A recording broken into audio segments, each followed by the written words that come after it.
नमस्कार दोस्तों, कैसे हैं आप लोग। स्वागत है आपका इस यूट्यूब चैनल पर। दोस्तों हम लोग आज पढ़ने वाले हैं धार्मिक एवं समाज सुधारक आंदोलन। देखिए, मॉडर्न हिस्ट्री में ये एक इम्पॉर्टेंट टॉपिक है जिसे हम लोगों को पढ़ना ही पड़ेगा। इससे क्वेश्चन तो पेपर में बन जाते हैं। धार्मिक एवं समाज सुधारक आंदोलन देखने वाले हैं, तो चैनल पर जो लोग नए हैं वो कृपया चैनल को सब्सक्राइब कर लें, बेल आइकन दबा दें जिससे वीडियो का नोटिफिकेशन आपको मिलता रहे। चलिए अब स्टार्ट करते हैं। तो इसका हल्का सा मैं बैकग्राउंड बता दूँ कि आखिर ये क्यों हुआ था। तो देखिए, जब भी कोई आंदोलन हुआ है, जब भी कोई सुधार आंदोलन हुए हैं, तो इसका मतलब कुछ ना कुछ वहाँ पर कमी आ रही होगी। ठीक है, जैसे कि मान लीजिए कि आप, जब मैंने आपको एंशिएंट हिस्ट्री पढ़ाई थी तो वहाँ पे बताया था कुरीतियों को ही दूर करने के लिए बौद्ध धर्म और जैन धर्म आए थे। ठीक है, जो समस्याएं हो रही थी तो उसके लिए ही, मतलब एक तरीके से नया मार्ग दिखाने के लिए ही ये धर्म आए थे। बौद्ध धर्म, जैन धर्म और भी विशेष धर्म थे। ठीक है, इंपॉर्टेंट तो यही धर्म, दो ही धर्म माने जाते हैं, बौद्ध धर्म और जैन धर्म। ठीक है, अब जैसे ये एंशिएंट हिस्ट्री का एक मेन टॉपिक हो गया जो उसमें बौद्ध धर्म और जैन धर्म आते हैं। ऐसे ही जो मेडिवल हिस्ट्री है, यानी जो मध्यकालीन भारत है, उसमें सूफीवाद आया था और भक्ति आंदोलन आया था। इसी तरीके से मिलता जुलता जो है वो मॉडर्न हिस्ट्री में भी आया। ठीक है, कारण क्या था कि 1813 के बाद जो है ईसाइयों की मिशनरी जो भारत में आ रही हैं धर्म प्रचार करने के लिए, वो लोगों को बहला फुसला कर अपना धर्म परिवर्तन करवा रही हैं, मतलब ईसाई बना रही हैं वो। ये भी एक प्रॉब्लम थी। दूसरी बात, हिंदू धर्म में बहुत ज़्यादा प्रॉब्लम हो रही थी, छुआछूत बहुत ज़्यादा हो रहा था और धर्म के नाम पर मतलब ज़्यादा परेशान लोगों को किया जा रहा था। इसमें से निम्न जाति के लोग जो थे वो काफ़ी ज़्यादा परेशान थे। तो और भी दिक्कतें थीं, जैसे कि मैंने आपको दो आंदोलन पढ़ाए हैं, एक तो जनजातीय आंदोलन और नागरिक आंदोलन, वो भी इसी से कहीं ना कहीं प्रभावित था। और मैंने बताया है आपको, हालांकि वो तो अंग्रेज़ वाली पूरी बात है कि अंग्रेज़ किस तरीके से लूट रहे थे देश को और परेशान कर रहे थे, लेकिन कहीं ना कहीं आंदोलन वहाँ पर चल रहे थे। और मैंने आपको कल ही पढ़ाया था, यानी परसों पढ़ाया था, किसान आंदोलन। ठीक है, तो ये एक और आंदोलन बचता है तो धार्मिक एवं समाज सुधारक आंदोलन है। तो इसीलिए जो है एक जो शिक्षित वर्ग के लोग या फिर जो महान बुद्धि के लोग जो थे वो उभर के सामने आते हैं और जो कुरीतियाँ हैं हिंदू धर्म में या और धर्म में, उनको दूर करने का प्रयास करते हैं और जो धर्म परिवर्तन लोग कर रहे थे उनसे भी बचाने का काम करते हैं। ठीक है, तो सबसे पहले नाम आता है राजा राम मोहन राय जी का। तो यहाँ पर राजा राम मोहन राय जी का नाम आता है सबसे पहले इस क्षेत्र में। तो इनके बारे में देखिए, यहाँ पर हम लोग सीधे सीधे पॉइंट आउट करेंगे कि जिससे जिससे क्वेश्चन बने हैं। तो नवजागरण और पुनर्जागरण और आधुनिक भारत के जो पिता हैं वो किसे कहा जाता है? राजा राम मोहन राय को कहा जाता है। ठीक है, नवजागरण, पुनर्जागरण, आधुनिक भारत का पिता किसे कहा जाता है? ये कहा जाता है राजा राम मोहन राय जी को। और इनको जो है हम लोग बांटेंगे तीन क्षेत्र में। एक तो इनका धार्मिक क्षेत्र में क्या योगदान रहा, पत्रकारिता के क्षेत्र में क्या योगदान रहा और सामाजिक दृष्टि से इनका क्या जो है योगदान रहा। ठीक है, तो सबसे पहले इन्होंने जो है फारसी में एक ग्रंथ लिखा था। सबसे पहले इन्होंने फारसी में एक, देखिए जो मैं अभी यहाँ पर लिख दिया है मैंने, इससे वन लाइनर क्वेश्चन बनता है और ऑब्जेक्टिव में सीधे सीधे आपसे क्वेश्चन पूछ लिया जाएगा। ठीक है, जैसे मान लीजिए पूछ लिया जाए कि इन्होंने फारसी में पहला ग्रंथ लिखा था, कौन लिखा था? तोहफ़त उल मुहद्दीन। तोहफ़त उल मुहद्दीन जो है लिखा गया था इनके द्वारा। इसमें इन्होंने मूर्ति पूजा का विरोध किया था। देखिए, मूर्ति पूजा का विरोध जो है, मैंने देखा है कि जो भी बुद्धिजीवी लोग थे वो मूर्ति पूजा का विरोध जरूर करते थे कहीं ना कहीं। ठीक है, जैसे कि आप बौद्ध धर्म को ही ले लीजिए, जैन धर्म को ही ले लीजिए। ठीक है, तो इसमें क्या था कि मूर्ति पूजा का इन्होंने विरोध किया। और ब्राह्मण जो है परिवार में जन्मे थे, ये 1774-75 की बात है। ठीक है, तो इनकी जो है पिताजी के साथ नहीं बनती थी। अब पिताजी के साथ इसलिए नहीं बनती थी क्योंकि वो धार्मिक थे, ब्राह्मण है, धार्मिक होंगे, लेकिन ये इतना धार्मिक नहीं थे। अपने धर्म को मानते थे, हिंदू धर्म को तो मानते थे, लेकिन ये मतलब मूर्ति पूजा वगैरह में विश्वास नहीं करते थे। इनकी जो सोच थी वो अलग हटके थी, इसलिए घर से जो है पिता से इनकी ज़्यादा नहीं बनती थी। ठीक है, तो इनका धार्मिक क्षेत्र में योगदान क्या है कि सबसे पहले इन्होंने जो ग्रंथ लिखा है तोहफ़त उल मुहद्दीन, इसमें जो है इन्होंने मूर्ति पूजा का विरोध किया है। ठीक है, 1815 में इन्होंने आत्मीय सभा का स्थापना की। आत्मीय सभा की स्थापना किसने की थी? क्वेश्चन ये बनता है। तो राजा राम मोहन राय ने की थी। सन पूछेगा तो 1815 में। यही आगे चलकर जो है ब्रह्म समाज का रूप ले लेता है, जिसको हम लोग अलग से पढ़ते हैं। 1828-29 में ब्रह्म समाज की स्थापना करती है। तो यही एक तरीके से आत्मीय सभा ही था। ठीक है, आत्मीय सभा ही थी जिसका विस्तार करके ब्रह्म समाज का निर्माण जो है किया जाता है। तो 1815 में क्या है, इसमें आत्मीय सभा की स्थापना की है। ठीक है, अच्छा देखिए, ऐसा था कि ये मूर्ति पूजा के विरोध करते थे, तो इसका मतलब पूजा पाठ भी बहुत कम करते होंगे या नहीं भी करते हों।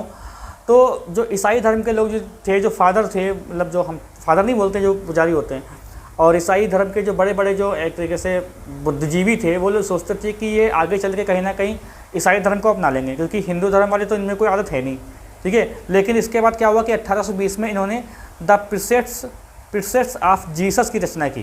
प्रीसेप्ट्स ऑफ जीसस की रचना इन्होंने की 1823 में, ठीक है। और इसमें इन्होंने ये बताया था कि जो ईसा मसीह हैं, जैसा ये लोग बताते हैं कि ऐसी ऐसी शक्ति थी, एक साधारण पुरुष थे, तो ये कहते हैं ईसा मसीह में, एक सामान्य पुरुष में इस प्रकार की शक्तियाँ नहीं हो सकती।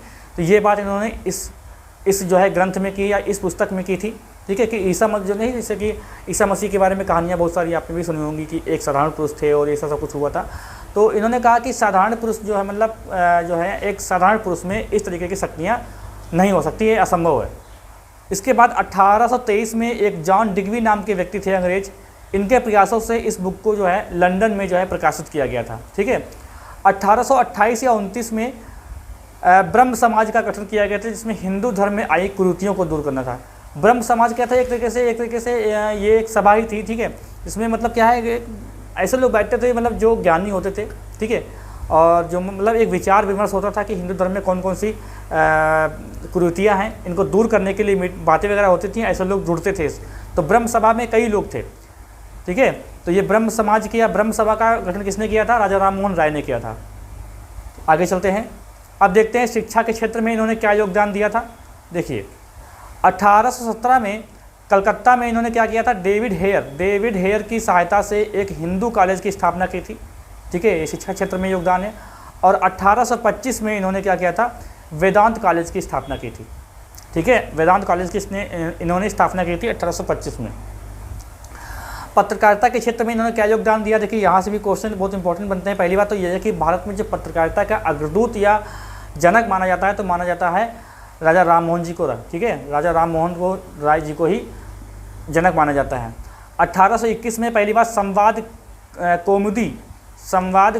कौमुदी किसने लिखी है, ये क्वेश्चन आता है, तो ये राजा राम मोहन राय जी ने लिखा था, ठीक है। ये बांग्ला भाषा में था, बांग्ला भाषा में। तो ये भाषा भी आपको ध्यान रखनी है किस भाषा में था, तो संवाद कौमुदी जो है बांग्ला भाषा में था। 1822 में इनके द्वारा एक मिरात उल अखबार का प्रकाशन किया गया, जो फ़ारसी में था।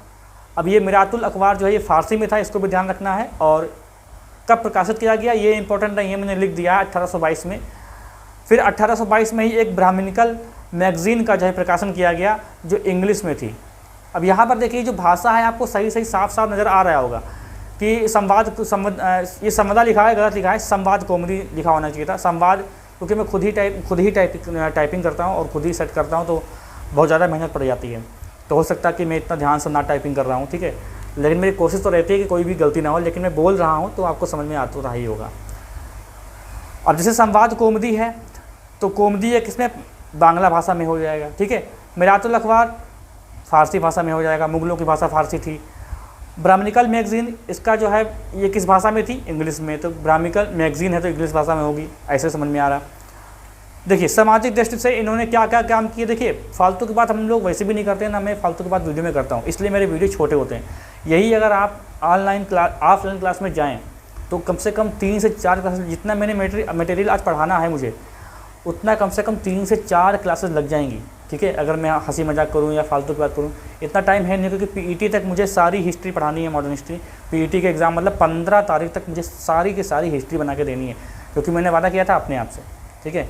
तो मॉडर्न हिस्ट्री मुझे देनी है बना के 15 तारीख तक, और पीईटी का एग्ज़ाम का भाई 20 तारीख को एग्ज़ाम है,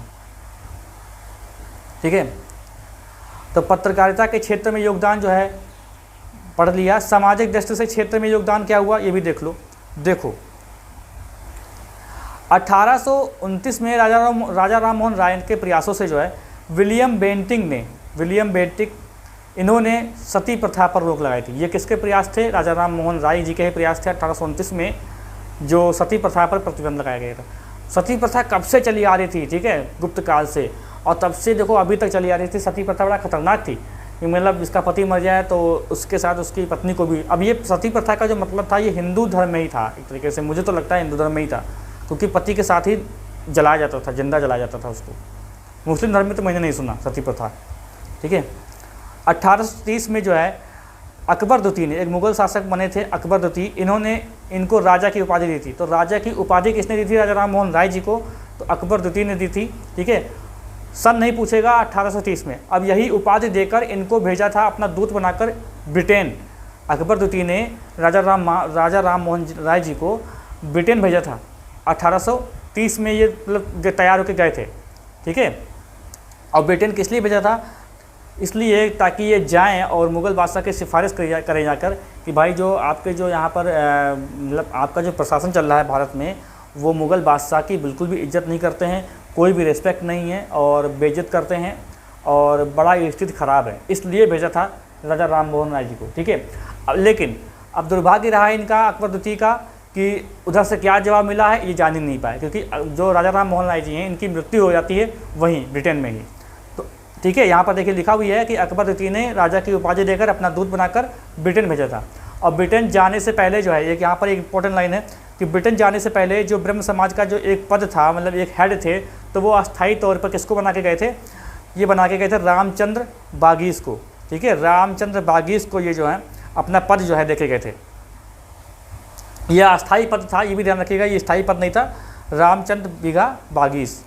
अभी देखिए क्या हुआ कि 1830 में ब्रिटेन में ब्रिस्टल में इनकी मृत्यु हो जाती है। ये इसके लिखा है, इसको काटना था, मैं काटना भूल गया, ठीक है। तो इनकी मृत्यु हो जाती है ब्रिस्टल में। आगे देखते हैं। अब देखिए क्या हुआ कि मृत्यु होने के बाद क्या हुआ कि लोगों ने इनको हटा दिया, जो बागीस थे इनको हटा दिया और कार्यभार संभाला द्वारका नाथ टैगोर जी ने। द्वारका नाथ टैगोर जी ने कार्यभार संभाला था। और फिर इनकी मृत्यु के बाद 1843 में देवेंद्र नाथ टैगोर ब्रह्म समाज का कार्यभार संभालते हैं, ठीक है, देवेंद्र नाथ टैगोर। इसी दौरान क्या होता है कि केशव चंद्र सेन नाम के एक सज्जन व्यक्ति जो है ब्रह्म समाज से जुड़ते हैं और वो बहुत ही अच्छे, बहुत सज्जन व्यक्ति बताते हैं लोग इतिहासकार। तो उसमें क्या हुआ कि इनको फिर क्या है कि आगे चलकर इनको केशव, ये जो देवेंद्र नाथ टैगोर जी हैं, इन्होंने ब्रह्म समाज का आचार्य बना दिया था। ब्रह्म समाज का केशव चंद्र सेन को आचार्य बना दिया था, ठीक है। और आगे चलकर जो है ब्रह्म समाज दो भागों में बट गया।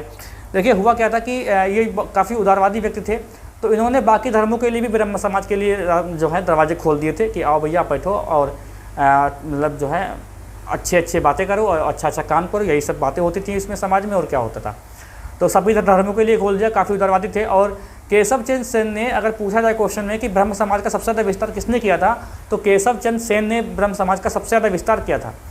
अब ये नाराज़ हो गए तो क्या हुआ कि केशव चंद्र सेन जी को जो है ये आचार्य के पद से हटा देते हैं, ठीक है। लिखा नहीं मैंने यहाँ पर, क्या? हाँ लिखा तो है, पद का नहीं लिखा ही नहीं मैंने यहाँ पर, ठीक है। तो आगे चल के क्या है कि ब्रह्म समाज के जो आचार्य का पद है वहाँ से इनको हटा दिया जाता है और फिर ये दो भागों में बढ़ जाता है। एक तो होता है ब्रह्म समाज, जो ब्रह्म समाज पहले वाला था, एक होता है आदि ब्रह्म समाज। तो आदि ब्रह्म समाज का हेड कौन होता है? ये होते हैं केशव चंद्र सेन। तो यहाँ से क्वेश्चन ये बनता है कि आदि ब्रह्म समाज की स्थापना किसने की थी? तो केशव चंद्र सेन, ये आपको लगाना है आंसर। और ब्रह्म समाज की स्थापना किसने की थी? तो वो तो राजा राम मोहन राय जी हैं। तो बाकी का जो ब्रह्म समाज बचा हुआ है इसको देवेंद्र नाथ टैगोर ही देख रहे हैं, ठीक है। अब जो आदि ब्रह्म समाज है इसको क्या कहते हैं कि भारतीय ब्रह्म समाज, इसको भारतीय ब्रह्म समाज के नाम से भी जानते हैं, ठीक है।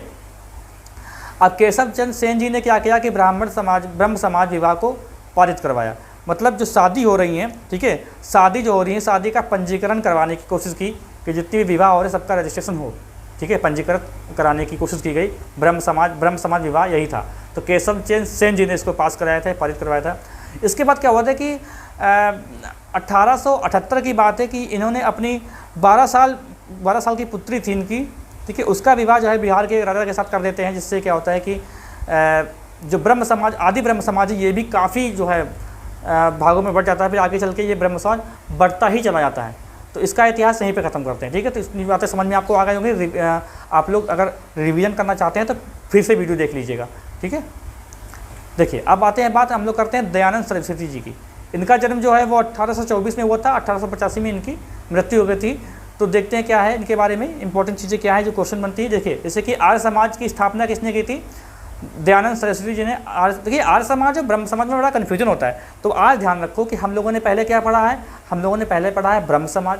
और राजा राम मोहन राय जी जो है वो उम्र में बड़े थे, तो पहले उनका जन्म हुआ है। तो पहले किसने स्थापना की? ब्रह्म समाज की स्थापना की राजा राम मोहन राय जी ने। फिर आते हैं आर्य समाज की। तो आर्य समाज बाद में आया था और दयानंद सरस्वती भी बाद में भी उनका जन्म हुआ है, ठीक है। तो आर्य समाज की स्थापना किसने की थी? दयानंद सरस्वती जी ने की थी। किस लिए की थी कि हिंदू धर्म और जो संस्कृति है उसको प्रतिष्ठित करने के लिए इसकी स्थापना की गई थी, ठीक है। और दयानंद सरस्वती जी का मूल नाम क्या था? तो मूल शंकर, दयानंद सरस्वती का मूल नाम क्या था? मूल शंकर। ये मूल शंकर के नाम से ही जाने जाते थे, लेकिन बाद में क्या हुआ कि एक स्वामी पूर्णानंद जो थे, इन्होंने इनको दयानंद सरस्वती नाम दिया था। दयानंद सरस्वती, स्वामी पूर्णानंद ने, अभी इसके गुरु नहीं थे, देखो इनको नाम दिया था इन्होंने स्वामी विवेकानंद, पर अगर गुरु की बात पूछते हैं इनके गुरु कौन थे, तो गुरु इनके वास्तविक थे स्वामी विरजानंद। दोनों बातें याद रखेंगे, यहाँ पर तीनों लाइन बहुत इंपॉर्टेंट है, ठीक है। पहली बात, इनका मूल नाम क्या था? मूल शंकर। और स्वामी दयानंद सरस्वती ने किसका, जो स्वामी दयानंद सरस्वती, स्वामी अभी नहीं लगा है, दयानंद सरस्वती किसने नाम दिया? ये दिया था स्वामी पूर्णानंद ने। अब देखिए 1863 में धर्म प्रचार के लिए इन्होंने आगरा में एक पाखंड खंडनी पताका फहराई थी। ये ऐसी लाइन ही पूछी गई है तो मैंने ऐसी ही लाइन लिख दी है। किसने फैलाई थी? दयानंद सरस्वती जी ने फैलाई थी, ठीक है। तो कब फैलाई गई, ये सन इंपॉर्टेंट नहीं है, तो वैसे यहाँ पे लिखा है, सुन लीजिए। 1863 में आगरा में पाखंड खंडनी पताका फहराई गई थी। और ये एक तरीके से क्या था? ये एक तरीके से ये कटाक्ष था, जो हिंदू में कुरीतियाँ हैं उनको दूर करने के लिए ये कटाक्ष था, ठीक है। 1875 में इन्होंने बम्बई में जो है आर्य समाज की स्थापना की थी। यहाँ पर देखिए लाइन लिखी है, 1875 में इन्होंने बम्बई में आर्य समाज की स्थापना की थी। और 2 साल बाद 1877 में अपना मुख्यालय इन्होंने लाहौर में बनवाया था। ध्यान रखेंगे, लाहौर में इसका हेडक्वार्टर बनाया गया था। वेदों की ओर लौटो या लौट चलो, ये किसने कहा है? दयानंद सरस्वती जी ने कहा है। क्योंकि देखिए बहुत ज़्यादा कुरीतियाँ हो गई थी, बहुत ज़्यादा जो है धर्म के नाम पर उल्टी सीधी चीज़ें हो रही थी, तो इन्होंने मतलब धर्म संकट में था और था कि मतलब जो ईसाई मिशनरी हैं वो धर्म परिवर्तन करा भी रही हैं, तो इन्होंने कहा, नारा दिया था कि वेदों की ओर लौट चलो, ठीक है। देखिए यहाँ पर एक बात बताऊँ आपको कि जो दयानंद सरस्वती हैं, इन्होंने छुआछूत जो है, जाति व्यवस्था जो है, इस पर तो इन्होंने प्रहार किया है, लेकिन इन्होंने वर्ण व्यवस्था को माना है। अब भाई वेद की बात इन्होंने स्वीकारी है कि वेदों की ओर लौट चलो, तो इसका मतलब वर्ण व्यवस्था जो स्वीकार कर रहे हैं, ठीक है। 4 प्रकार के वर्ण बताए जाते हैं, तो ऋग्वैदिक काल में सबसे पहले वर्णों का नाम लिया गया है, तो वर्ण व्यवस्था को ये स्वीकारते थे। 1874 में सत्यार्थ प्रकाश की रचना की। सत्यार्थ प्रकाश की रचना कब की? 1874 में। ध्यान रखेंगे, ये क्वेश्चन बने हैं, बहुत ज़्यादा बने हैं। और इन्होंने ही जो है सबसे पहले जो है, अच्छा, धर्म परिवर्तन के लिए मतलब ये क्या किए हैं कि धर्म परिवर्तन जो हो रहे हैं उनको बचाने के लिए काफ़ी प्रयास किए गए, और शुद्धि करने के लिए भी, जो मतलब धर्म परिवर्तन जिनका हो चुका है, जो हिंदू से ईसाई बन चुके हैं, तो उनको शुद्ध करने के लिए भी इन्होंने काफ़ी प्रयास किए। और 1874 में इन्होंने सत्यार्थ प्रकाश की रचना की। 1874 में सत्यार्थ प्रकाश की इन्होंने रचना की, और इन्होंने सबसे पहले हिंदी को राष्ट्रभाषा स्वीकारा है। तो दयानंद सरस्वती जी ने सबसे पहले हिंदी को राष्ट्रभाषा स्वीकारा है। गोरक्षा के लिए एक समिति का गठन किया गया सबसे पहले। 1885 में दयानंद सरस्वती जी की मृत्यु हो जाती है, ठीक है। और फिर जो आर्य समाज है ये 2 भागों में बढ़ता है। एक तो वो जो वैदिक शिक्षा है उसके साथ साथ पश्चिमी शिक्षा को भी महत्व देते हैं। एक ये भाग, एक ये होता है गुट। दूसरा गुट होता है वो जो सिर्फ और सिर्फ वैदिक शिक्षा को ही महत्व देते हैं, ठीक है। तो ये 2 प्रकार से गुट बढ़ जाता है आपस में। तो 1800 इसी क्रम में क्या होता है कि जो एक गुट होता है जो वैदिक शिक्षा के साथ साथ पश्चिमी शिक्षा को भी महत्व देते हैं, तो वो 1886 में वो वाले गुट ने 1886 में एक DAV की स्थापना करते हैं लाहौर में, ठीक है। दयानंद एंग्लोमेटिक वैदिक, तो इसकी स्थापना करते हैं ये 1886 में, जो लोग पश्चिमी शिक्षा को भी मानते थे। और फिर एक गुट और है जो खाली वैदिक शिक्षा को ही मानते हैं। 1909 में इन्होंने गुरुकुल विश्वविद्यालय की स्थापना की हरिद्वार में। गुरुकुल विश्वविद्यालय की इन्होंने स्थापना की थी हरिद्वार में, ठीक है। ध्यान रखेंगे ये चीज़ को। चलिए, इनका ये समाप्त होता है। अब आते हैं स्वामी विवेकानंद के बारे में देखते हैं। देखिए, बहुत ही कम पढ़ना है स्वामी विवेकानंद के बारे में, क्योंकि इतने ही क्वेश्चन बनते हैं। बचपन का नाम क्या पूछा जाता है इनका, तो क्या बताएंगे आप? नरेंद्र दत्त इनका बचपन का नाम है। गुरु का नाम क्या है? रामकृष्ण परमहंस। रामकृष्ण परमहंस। देखिए, रामकृष्ण परमहंस जो थे ये मूर्ति पूजा के समर्थक थे। ये मूर्ति पूजा के समर्थक थे, क्योंकि ये जो कलकत्ता में जो काली माता का मंदिर है उसमें एक पुजारी भी हुआ करते थे, ठीक है। अब देखिए, इनको स्वामी विवेकानंद किसने दिया नाम? तो खेतड़ी के राजा थे, उन्होंने इनको स्वामी विवेकानंद की उपाधि दी। स्वामी विवेकानंद नाम रखा। पहले इनका नाम क्या था? नरेंद्र दत्त के नाम से जाने जाते थे, ठीक है।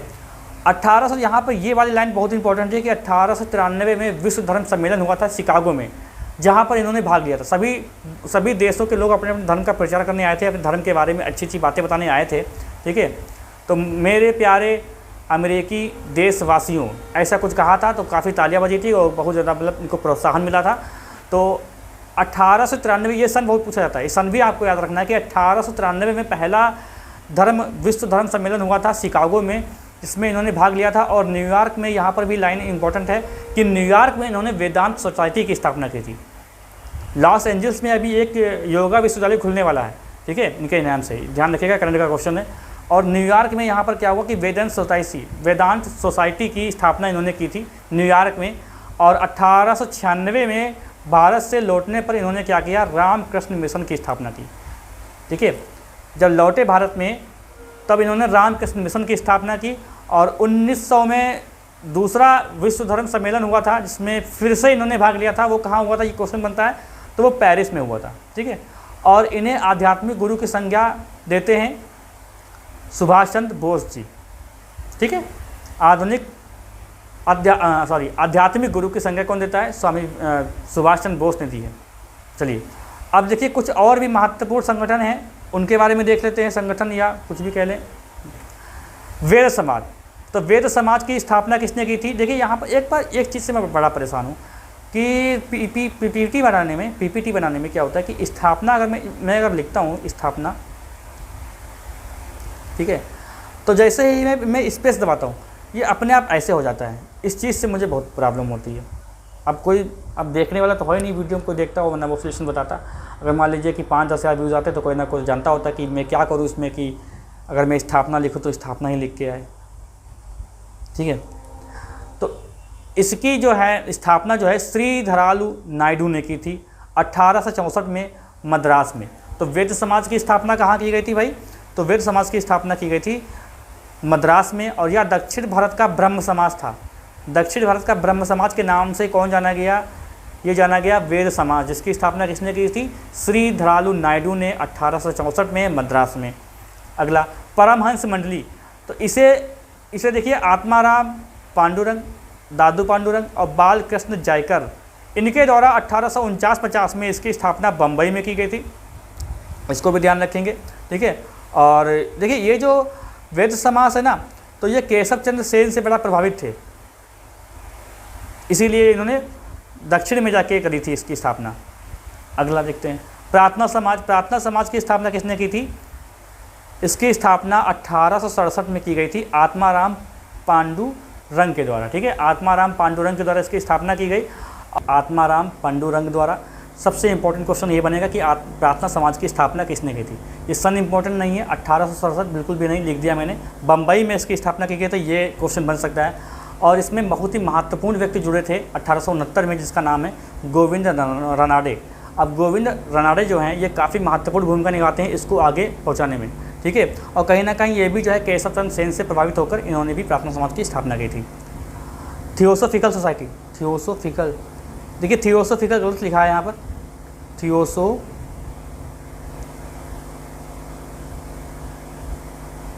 थियोसोफिकल सोसाइटी ऐसा लिखा जाएगा। ठीक है, इसकी स्थापना किसने की थी, कर्नल ऑलकॉट और मैडम ब्लावत्स्की ने की थी 1875 में, न्यूयॉर्क में की थी। और देखिए भारत में जो इसकी ब्रांच जो है वो अडियार में आई थी, 1882 लिखा होना चाहिए, यहाँ पे गलत लिखा है, 1882 में खोली गई। और बाद में इसका जो है नेतृत्व किया था एनी बेसेंट ने। अब यहाँ पर पहली बार एनी बेसेंट का नाम आया है, अब आगे चलकर एनी बेसेंट का नाम कई बार आने वाला है। ये काफ़ी महत्वपूर्ण भूमिका निभाती हैं भारत के अंदर। ठीक है, तो यहाँ पे से चीज़ें याद रखेंगे कि थियोसोफिकल सोसाइटी की स्थापना 1875 में ब्लावत्स्की ने और कर्नल ऑलकॉट ने की थी। और भारत में इसकी जो शाखा है, ब्रांच है, कब खोली गई थी, 1882 में खोली गई थी। ठीक है, अडियार में, ये अडियार याद रखेंगे क्योंकि अडियार ये आता है क्वेश्चन, और एनी बेसेंट ने इसको आगे चलाया था। ठीक है, आगे चलते हैं। सेवा सदन, तो सेवा सदन से खाली इतना क्वेश्चन आएगा कि MVM मालबाड़ी ने इसकी स्थापना की थी। देखिए अब मैंने क्या किया है कि जो क्वेश्चन बने हैं अभी तक उनको मैं यहाँ पे लिख दिया मैंने। The servant of Indian society, इसकी स्थापना किसने की थी, गोपाल कृष्ण गोखले, ये गांधी जी के राजनीतिक गुरु माने जाते हैं। ठीक है, इसको जो है गोपाल कृष्ण गोखले द्वारा खोली गई थी 1905 में। 1905 में, ठीक है। और इन्होंने देखिए क्या, इन्होंने देश के लिए जो मातृभूमि, मतलब जिसको बोलते हैं हम लोग मातृभूमि की रक्षा करने के लिए ये एक सोसाइटी खोली गई थी। इसमें नवयुवक भर्ती किए जा रहे थे जो देश के लिए कुछ कर सकते हैं। तो ये the servant of Indian society की स्थापना गोपाल कृष्ण गोखले ने। शारदा सदन, देखिए शारदा सदन इम्पोर्टेंट है, क्यों? क्योंकि एक पहली ये जो ऐसी हैं पंडिता रामाबाई, एक महिला के तौर पे, आगे भी एक और आएंगे ज्योतिबा फुले, तो वो अलग है। तो इन्होंने क्या है कि शारदा सदन की स्थापना की थी, 1889 में बम्बई में की थी। यह एक विधवा जो आश्रम था। इन्होंने महिलाओं के लिए या फिर उनके जो नारी शिक्षा है इसके लिए बहुत बड़ा योगदान इन्होंने दिया, ठीक है। तो शारदा सदन की स्थापना किसने की थी? पंडिता रामाबाई ने। अब देखिए यहाँ पर देखिए ये चीज़ लिखा है, तो यहाँ पर मैंने ऐसे लिखा था स्थापना, लेकिन अब जैसे मैं स्पेस मारता हूँ ये ऐसे हो जाता है। फिर है यंग बंगाल आंदोलन, ये हेनरी विलियम डेरिजियो के द्वारा स्थापित किया गया था। ये क्वेश्चन कई बार पूछा गया है, ठीक है। यंग बंगाल आंदोलन ये हेनरी विलियम डेरिजियो द्वारा स्थापित किया गया था। और ये जो थे, ये जानते हो, ये कलकत्ता में एक कॉलेज था, हिंदू कॉलेज, ठीक है, जिसके ये प्रवक्ता थे। महिलाओं के सम्मान के लिए, उनकी इज्जत करने के लिए और अच्छी शिक्षा देने के लिए ये एक यंग बंगाल आंदोलन जो है खोला गया था। कुछ महत्वपूर्ण तथ्य और हैं, इनको समझ लेते हैं। जैसे कि नारायण गुरु, एक जाति एक धर्म एक ईश्वर, ये किसका वाक्य है? नारायण गुरु का। देखिए ये भी क्वेश्चन आए हुए हैं वन लाइनर में, ऑब्जेक्टिव में, तो इनको भी ध्यान रखेंगे। गोपाल हरि देशमुख, गोपाल हरि देशमुख लोकहित के नाम से जाने जाते हैं और महाराष्ट्र में धर्म सुधार के प्रणेता इन्हीं को कहा जाता है। गोपाल कृष्ण गोखले नहीं, गोपाल हरि देशमुख नाम है इनका, ध्यान रखेंगे। एमजी रनाडे, तो पश्चिम भारत के पुनर्जागरण के जनक इनको माना जाता है। पश्चिम भारत के जो पुनर्जागरण के जनक हैं वो कौन है? एमजी रनाडे। ईश्वर चंद्र विद्यासागर, इन्होंने क्या किया? इनके प्रयासों से विधवा पुनर्विवाह एक्ट पारित हुआ था 1856 में। ये क्वेश्चन आता है, विधवा पुनर्विवाह एक्ट कब पारित हुआ था? तो ये याद रखेंगे 1856 में। किसके द्वारा या किसके सहयोग से? तो ईश्वर चंद्र विद्यासागर, ये नाम याद रखेंगे तो बहुत अच्छा रहेगा आपके लिए। चलिए यहाँ पर देखते हैं कुछ मुस्लिम आंदोलन भी थे, जैसे कि दो पढ़ेंगे यहाँ पे। अलीगढ़ आंदोलन, जिसके नेता कौन थे? सर सैयद अहमद खां। इन्होंने 1875 में अलीगढ़ आंदोलन, नाम से स्पष्ट हो रहा है कि अलीगढ़ में चलाया गया, यूपी के। नदवा ताल आंदोलन मौलाना शिबली नुमानी के द्वारा 1894-95 में लखनऊ में चलाया गया। और एक निम्न जाति आंदोलन थे। देखिए ये किताब से मैंने लिखा है, तो आप लोग कोई अलग तरीके से मत सोचना कि मैंने इनको अलग क्यों लिखा है, किताब में भी अलग से दिए हुए हैं, ठीक है। यहाँ पर देखिए सत्यशोधक समाज, तो ज्योतिबा फुले ने इसकी स्थापना की थी 1873 में महाराष्ट्र में, ठीक है, महाराष्ट्र में। तो महाराष्ट्र में एक यूनिवर्सिटी भी है। डिप्रेस्ड क्लास मिशन सोसाइटी, इसकी स्थापना किसने की थी? इसकी स्थापना वी.आर. शिंदे ने की थी 1906 में।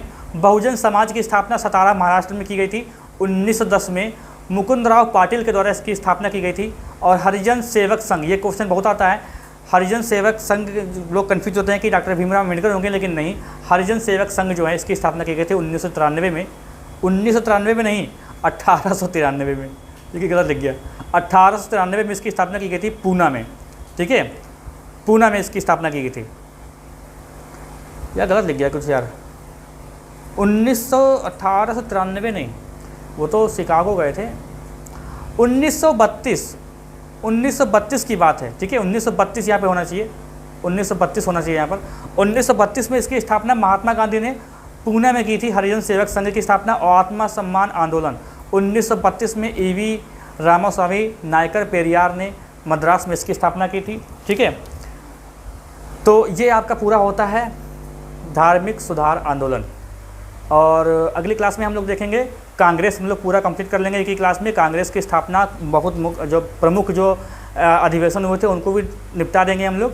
जल्दी जल्दी पढ़ रहे हैं, हर चैप्टर एक क्लास में ख़त्म कर दिया जाएगा, ठीक है। ऐसा नहीं कि कम पढ़ाया, बहुत ज़्यादा पढ़ाया है, वो आपको लग रहा होगा। आप लिखने बैठेंगे इसको तो आपको कम से कम 2 घंटे लग जाएंगे लिखते लिखते, ठीक है। तो कोई चीज़ अगर डाउट अगर किसी चीज़ को लेके है तो आप लोग तुरंत क्वेश्चन करिए, डाउट अपना क्लियर करिए। और वीडियो अभी तक लाइक नहीं किया तो लाइक कर दें। चैनल पे अगर आप अभी तक नए हैं, अभी सब्सक्राइब नहीं किया, सब्सक्राइब कर लें, बेल आइकन पर दबा दें, जिससे वीडियो का नोटिफिकेशन आपको मिलता रहे। अपने साथियों के साथ आप इस वीडियो को बहुत ज़्यादा शेयर करें, उनसे भी कहें कि आगे वो भी शेयर करें। मिलते हैं कल अगली क्लास में।